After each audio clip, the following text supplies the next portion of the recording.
The unexpected encounter, the February wind cut through Olivia Mercer's coat as she hurried along the sidewalk, clutching her portfolio to her chest. Snow had begun falling an hour earlier, transforming Pittsburgh into a treacherous landscape of ice and slush. At 31, Olivia had spent 6 years as a graphic designer at Horizon Innovations, creating visuals that other people presented while she remained in the background, talented but invisible.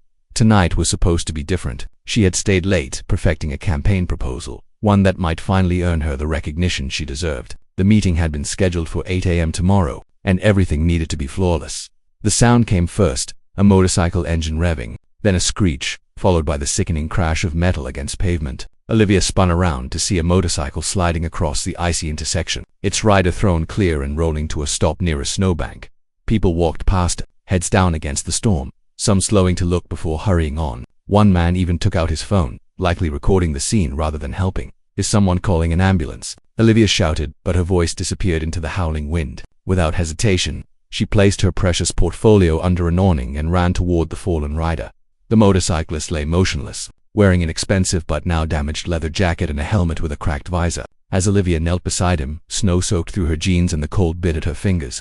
"Don't move," she instructed, her voice steadier than she felt. "I'm going to check if you're okay." The rider groaned, then lifted a gloved hand to his visor. "I think my leg's trapped under the bike." Olivia assessed the situation quickly. "I'm going to try to lift it enough for you to pull free. On 3, okay." Using all her strength, she managed to raise the heavy motorcycle just enough for the rider to drag himself away. Once free, he sat up slowly, removing his helmet to reveal a face lined with pain but strikingly composed. A man in his early 40s with intense gray eyes and a calm demeanor despite the circumstances. "Thank you," he said, his voice deep and measured. Not many would have stopped. Olivia pulled off her scarf and wrapped it around a gash on his arm. "We need to get you warm until the ambulance arrives." She had already dialed 911, and dispatch promised help in 10 minutes. "What's your name?" he asked, studying her face with an intensity that made her feel suddenly self-conscious. Olivia Mercer." "Dominic," he replied simply, offering nothing more as he winced and touched his ribs. They sat there in the snow, Olivia sheltering him as best she could from the wind. She noticed his watch, a subtle but unmistakably expensive timepiece that seemed at odds with his understated manner. "You ride in weather like this?" she asked, trying to keep him talking, aware that shock could be setting in. A small smile touched his lips. "Clears my head. Too much time spent in boardrooms lately." When the ambulance finally arrived, Olivia helped the paramedics stabilize him. As they loaded him into the vehicle, Dominic caught her hand. "My phone," he said, pointing to where it had fallen. "Would you mind?" She retrieved it, noticing the cracked screen. He took it with a grimace. "I owe you a debt, Olivia Mercer." "Just get better," she replied, stepping back as the ambulance doors closed. It wasn't until she retrieved her portfolio, now damped from melted snow, that Olivia realized she would be up all night redoing her presentation. As she trudged toward her apartment, she didn't regret her choice. Though she wondered fleetingly about the stranger named Dominic and his expensive watch, what she couldn't possibly know was that Dominic Westfield, the notoriously private founder and CEO of Horizon Innovations, had just added her name to a list in his phone, a list that would change both their lives forever. Asterisk worlds colliding 3 weeks after the accident. Olivia's routine at Horizon Innovations remained unchanged. Her emergency portfolio reconstruction had earned a lukewarm response from the marketing director, who praised her solid effort before assigning the campaign to Jensen Reed, the department's golden boy. Now she sat at her desk, reworking someone else's concept art while trying to ignore the office buzz about the founder's surprise visit. Dominic Westfield rarely appeared at the Pittsburgh headquarters, preferring to run his tech empire from a secluded property outside the city. His visits were corporate legends, unexpected, purpose-driven, and often resulting in major changes. Employees straightened their desks and rehearsed project pitches just in case. "He's on this floor," whispered Tara from the neighboring cubicle, her eyes wide. "Marketing department evaluation, they're saying." Olivia nodded politely but kept working. Unlike her colleagues, she had never been starstruck by corporate hierarchy. Her father, a steel worker for 30 years, had taught her that true value came from creation, not position. Olivia Mercer. The voice behind her was deep, familiar in a way that made her stomach tighten. She turned slowly in her chair. Standing there in an impeccably tailored charcoal suit was the motorcyclist she had helped, no road rash visible, just a faint scar above his eyebrow and a slight favoring of his left leg. "Dominic," she said automatically, then flushed as she registered the shocked expressions of her colleagues. "I mean, Mr. Westfield, you single quotes read ... better." A hint of amusement crossed his face. "Much better, thanks to you." He glanced around the open office where everyone pretended not to be listening. "I was hoping we might continue our conversation somewhere more private." 15 minutes later, Olivia found herself in the executive conference room, a space she had entered only once before during her orientation. Dominic sat across from her, his posture relaxed yet somehow commanding the entire space. "I've been looking at your file," he said, sliding a tablet across the polished table. On the screen was her employee profile, alongside examples of her work, not just the approved projects but her original concepts, including many that had been rejected. "You've been here 6 years, but your talent suggests you should be much further along."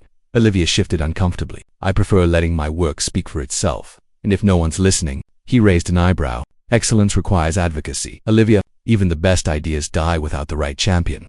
Is that why you're here? Career advice as a thank you for roadside assistance." She immediately regretted her tone. "I'm sorry, that was honest," he finished, looking genuinely pleased. "Refreshing, actually. Most people here can't make eye contact with me, let alone speak their mind."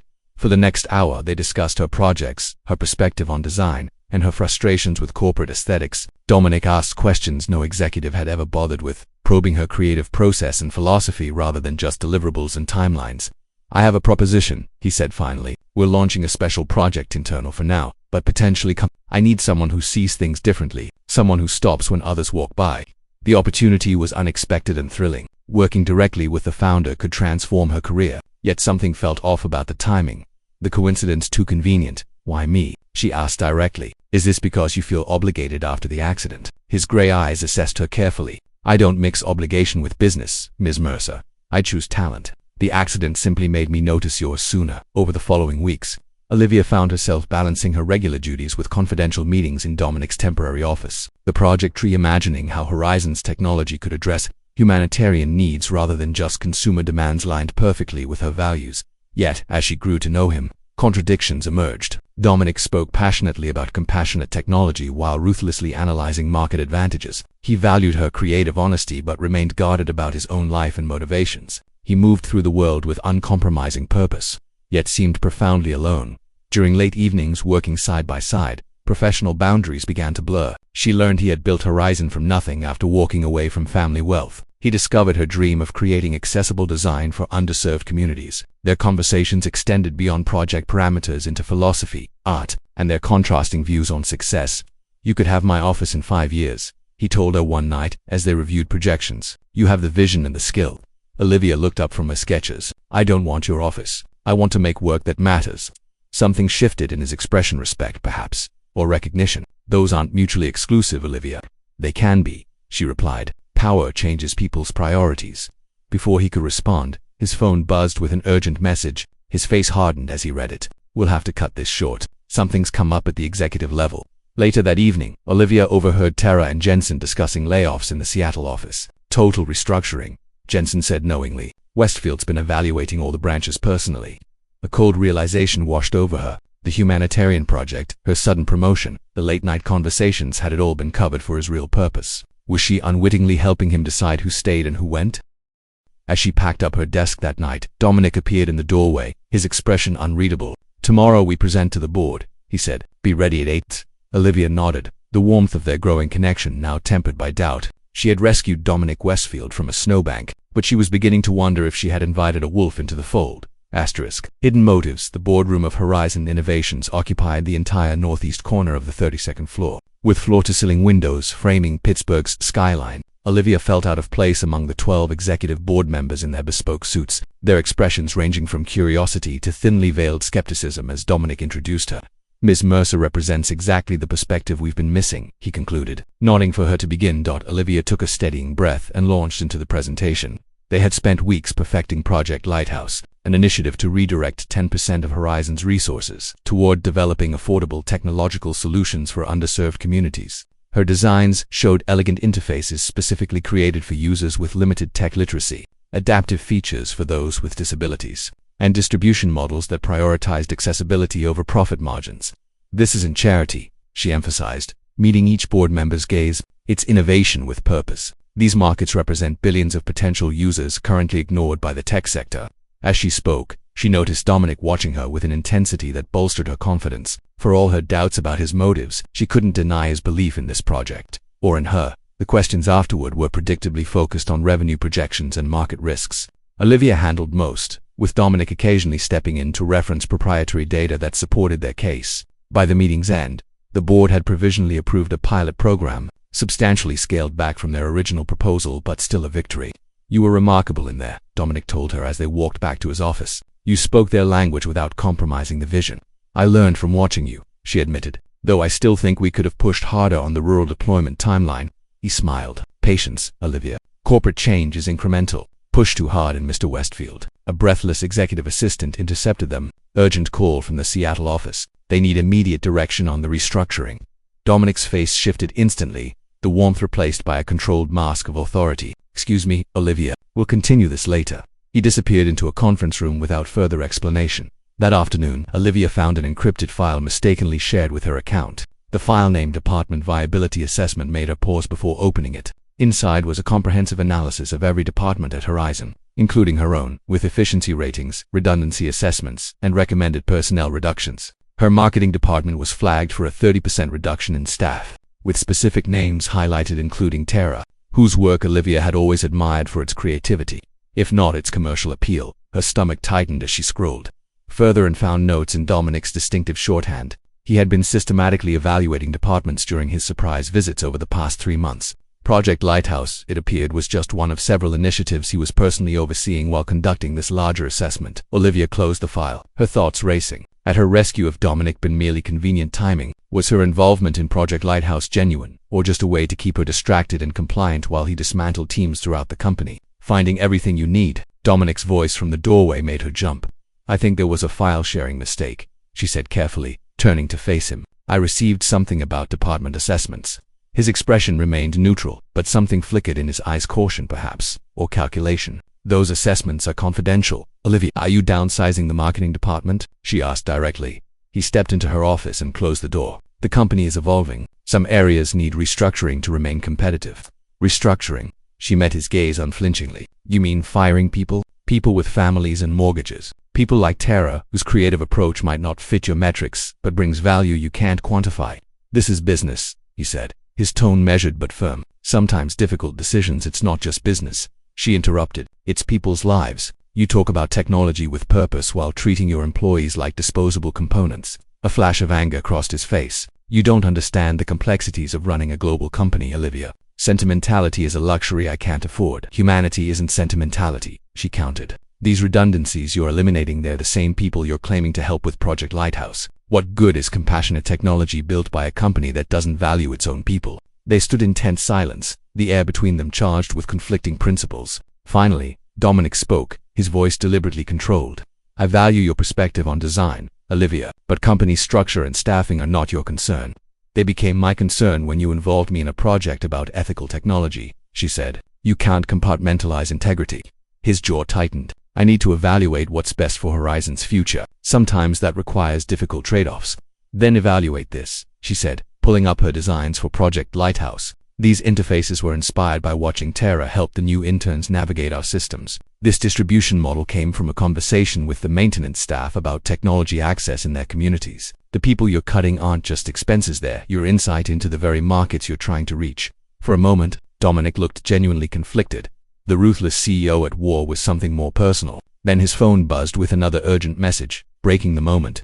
"We'll discuss this tomorrow," he said, stepping toward the door. "In the meantime, please delete that file and remember your confidentiality agreement." After he left, Olivia sat motionless, torn between professional loyalty and personal ethics. The project she had poured her heart into now felt tainted by the knowledge of what was happening behind the scenes. That evening, as she worked late finishing revisions for the pilot program, she noticed Dominic in his office across the hall, his expression grave as he reviewed documents. For a brief moment, their eyes met through the glass. In his gaze, she saw not just the calculating businessman, but a glimpse of genuine conflict, a man caught between the empire he had built and the principles he claimed to value. Olivia made a decision. She would continue with Project Lighthouse, not for Dominic, but for the people it could help. And somehow, she would find a way to protect her colleagues from the coming storm, even if it meant challenging the man who had finally recognized her talent. As she gathered her things to leave, her computer pinged with a new message from Dominic. "My office. 7 a.m. There's something I need to show you." The breaking point. Olivia arrived at Dominic's office at exactly 7 a.m. Finding him standing at the window overlooking the awakening city, without turning, he gestured to a thick folder on his desk. "Review this," he said. "It's the complete restructuring plan." The document detailed not just downsizing but a fundamental reorganization. Entire divisions would be consolidated, dozens of positions eliminated. Yet as Olivia read further, she discovered something unexpected: a new department focused on accessibility and community impact. Project Lighthouse, it seemed, was being expanded rather than diminished. "I don't understand," she said, looking up. "You're cutting experienced staff while launching this new initiative." Dominic finally turned from the window. "Business evolves, Olivia. Sometimes you have to prune to allow for new growth. But these people aren't dead branches," she insisted. "They have value beyond your spreadsheets." His expression hardened. "This isn't about spreadsheets. It's about survival. The tech landscape is changing, and Horizon needs to change with it." Over the next 2 weeks, tension between them grew. Olivia worked relentlessly on Project Lighthouse, while quietly helping colleagues update their resumes and connect with industry contacts. Dominic noticed her divided loyalty but said nothing, watching her with a mixture of admiration and frustration. That catalyst came during the executive preview of the pilot program. As Olivia demonstrated the interface designed for users with limited literacy, Vice President Lancaster interrupted. "This is all very noble, but where's the revenue model? We're not a charity." Before Dominic could intervene, Olivia responded, "With respect, sir, this isn't charity, it's market expansion. These communities represent untapped potential. Potential doesn't satisfy shareholders," Lancaster countered. Olivia pulled up a slide. Dominic hadn't approved an alternative business model she'd developed independently. "This approach generates sustainable revenue while maintaining accessibility. The profit margin is lower, but the user base is exponentially larger." The room fell silent. She had deviated from the script, challenging not just Lancaster but Dominic's carefully crafted presentation strategy. "Bold move," Lancaster said, turning to Dominic. "Is this the official proposal?" All eyes shifted to the CEO, whose expression remained unreadable. "Miss Mercer brings valuable perspective," he said carefully, "but the approved model is the one I previously shared." The presentation continued, but something had broken between them. Later, in his office, the confrontation came to a head. "You undermined me in front of the executive team," Dominic said, his voice dangerously quiet. "I offered a viable alternative. When Lancaster attacked the project," she countered, "a project I championed, despite significant resistance." He paced the office. "Do you have any idea what I've invested in this? The political capital I've spent? I'm grateful for that support," Olivia said. "But your restructuring plan contradicts everything Project Lighthouse stands for." Dominic stopped pacing. "This company existed before you arrived and will continue long after. You don't get to dictate its direction." "I'm not trying to dictate anything," she replied. "I'm trying to hold it accountable to the values you claimed to believe in." His eyes narrowed. "Claimed, yes, claimed. You talk about compassionate technology while treating your own people as disposable. You praise my honesty until it becomes inconvenient." She gathered her courage. "I have to wonder if rescuing you that night was the worst mistake of my career." Something flickered across his face. "Hurt, perhaps, before hardening into resolve. If that's how you feel, perhaps this arrangement has reached its conclusion." Olivia felt a cold certainty settle over her. "Are you firing me?" "I'm suggesting we've reached an impasse." He turned back to the window. "Take the rest of the week to consider your position at Horizon." She stood, dignity intact despite the trembling in her hands. "I don't need a week. I've seen enough." As she reached the door, his voice stopped her. "Olivia, the accident changed something for me. Seeing a stranger risk everything to help when no one else would, it made me question things I've long taken for granted." She paused but didn't turn. "Then prove it. Not with words or special projects, but with how you treat the people who build this company every day." The door closed behind her with quiet finality. The bridge between worlds. 3 months passed. Olivia had left Horizon Innovations with a glowing recommendation that quickly secured her a position at a smaller firm specializing in accessible design. The work was meaningful if less prestigious, and her colleagues valued creativity over conformity. News of Horizon occasionally reached her. The restructuring had proceeded, though rumors suggested it had been significantly modified from the original plan. Project Lighthouse had launched to cautious industry praise, though without her final design touches. On a rainy April morning, eerily similar to the day of the accident, Olivia's phone buzzed with a message from an unknown number. "Coffee. The place across from your new office." She hesitated before responding to PM. Dominic was already seated when she arrived, dressed more casually than she had ever seen him, his usual authoritative presence somehow muted. He stood as she approached. "Look well," he said, gesturing to the chair across from him. "I am well," she replied, sitting down. "My work has purpose now." He nodded, accepting this without challenge. "I've been following your firm's projects. The interface for visually impaired users was particularly impressive." "Thank you." She studied him carefully. "You didn't ask me here to discuss my current work." A hint of his old smile appeared, still admirably direct. He slid a tablet across the table. "I wanted you to see this." The screen showed Horizon's new corporate structure. The aggressive cuts had been replaced with a more measured approach. Departments had been reorganized rather than eliminated, with emphasis on cross-functional collaboration. Most surprisingly, a new division called Community Impact occupied a central position in the organizational chart. "Turn to the next page," he said quietly. She swiped to find a company-wide initiative titled The Mercer Standard, a comprehensive program ensuring all Horizon products met rigorous accessibility guidelines while providing employees with enhanced training, security, and advancement opportunities. "You named a corporate standard after me?" she asked, genuinely surprised. It seemed appropriate. "Your perspective changed Horizon's direction and mine." He leaned forward. "I've spent my career building something I thought would last. You made me realize I was constructing a monument rather than a community." Olivia set down the tablet. "Why show me this now?" "Because you were right," he admitted. "About everything. The accident showed me someone's true character, but I nearly missed the lesson." He hesitated. "The board has approved a new position, Impact Officer, overseeing both community initiatives and internal culture. I'd like you to consider it." She laughed softly. "You're offering me an executive position after I walked out." "I'm offering you the chance to implement what you fought for," he corrected, "with full autonomy and direct board access." The old temptation flickered recognition, influence, the platform she had long deserved. But something had changed in her as well. "I need to think about it," she said honestly. Dominic nodded, seeming to have expected this. Of course, he stood to leave, but paused. That day on the road, everyone saw a CEO, a wealthy man, a potential lawsuit. "You just saw someone who needed help. I never properly thanked you for that perspective." "It wasn't perspective," she replied. "It was just being human. Perhaps that's the perspective I needed most." 6 weeks later, Olivia entered Horizon Innovations, not as a returning employee but as a partner. She had declined the executive role but negotiated a unique arrangement. Her design firm would work with Horizon on accessibility initiatives while maintaining independence. It was an unprecedented structure that preserved her integrity while maximizing her impact. During the partnership announcement, she found herself standing beside Dominic addressing the company. The distance between them had changed, no longer superior and subordinate, but equals with different strengths, united by shared purpose. "Miss Mercer's firm brings expertise we critically need," Dominic told the assembled staff. "But more importantly, she brings courage, the courage to stop when others walk by, to speak truth when others stay silent, and to demand better when compromise seems easier." Later, as they discussed implementation details in what had once been his exclusive domain, Dominic handed her a small package. "What's this?" she asked. "Something I should have given you months ago." Inside was a delicate silver pendant engraved with a simple lighthouse. Attached was a note. "Some guide ships from safe harbors, others wade into storms to bring the lost home. Thank you for showing me the difference." Olivia looked up to find Dominic watching her with an expression she had glimpsed only once before that. The moment of vulnerability after the accident when status and power were stripped away, leaving just gratitude and human connection. "We're building something important," she said, closing her hand around the pendant. "Yes," he agreed, his gaze steady and clear. "Finally, I think we are."